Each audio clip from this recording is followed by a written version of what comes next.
Donc il y a énormément d'enjeux. Et ce n'est pas créer un ministère de la ville et y mettre Kifadela Amara un jour, et ensuite on prend Tokia Saifi, et ensuite on prend Rachida Dati, même si on l'a mis au ministère de la Justice, et aujourd'hui Nadjet Vallaud-Belkacem, qui fait plutôt bien son travail, je tiens à le dire, au niveau du ministère de l'Éducation. Je ne les mets pas dans un même plan. Mais bien évidemment que ça a été la politique qui a été menée depuis des décennies.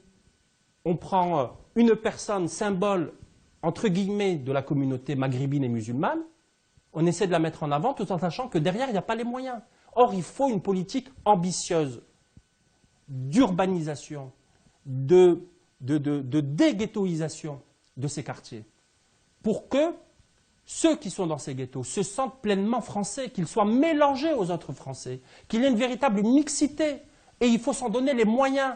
Il ne faut pas juste saupoudrer, il ne faut pas juste avoir un discours plein de bonne volonté. Il faut agir. Je demande aux femmes et aux hommes politiques de ce pays d'agir dans ce sens-là, pour que ces Français d'origine maghrébine, qui sont de confession musulmane, se sentent pleinement français et se sentent pleinement des enfants de la République.